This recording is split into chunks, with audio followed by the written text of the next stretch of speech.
दैलेखदेखि उपस्थित भएको नमस्कार है। आज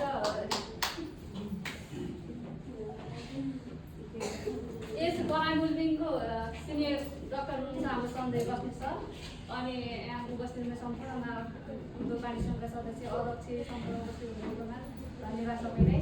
अनि यस म लगभग 5 वर्षदेखि टाउको औषधि खान लागेको अनि हस्पिटलमा गएको मात्रै 5 वर्ष भयो। अहिले 5 वर्ष समथिङ महिनामा 2 चोटि म इमर्जेन्सी मात्रै आउनु पर्थ्यो। इमर्जेन्सीमा कति इन्डियाबाट पनि म आइसकेको अनि सम्पूर्ण केही नगर्दा पनि लास्टमा यहाँ सृजना हाम्रो सिनियर म्याम हुन्छ सृजनालाई म धेरै धन्यवाद भन्न चाहन्छु। अनि हाम्रो डक्टर हुनुहुन्छ सञ्जय बस्नेत सर त मेरो भगवान हुन्छ क्या, तर मेरो जन्मदिनको बुवा नभए नि मेरो जीवनले बुवा भन्न चाहन्छु।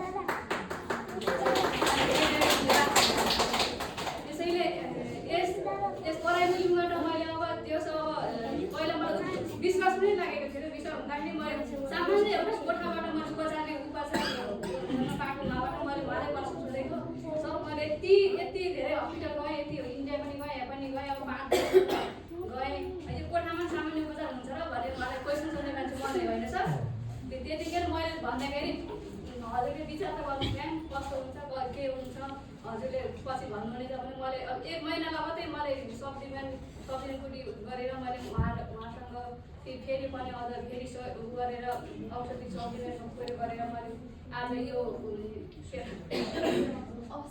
अवस्थामा आइसकेँ।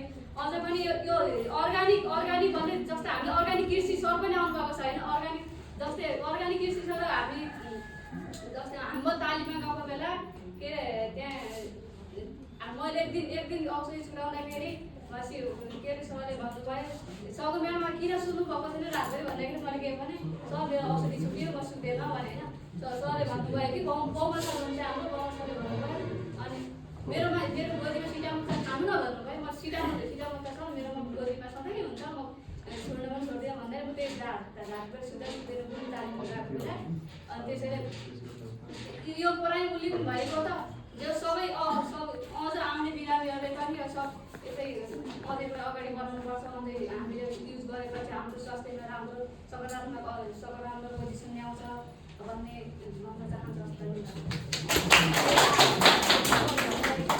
धन्यवाद सबिन म्यामलाई। धेरैजना धेरै छ, धेरैजना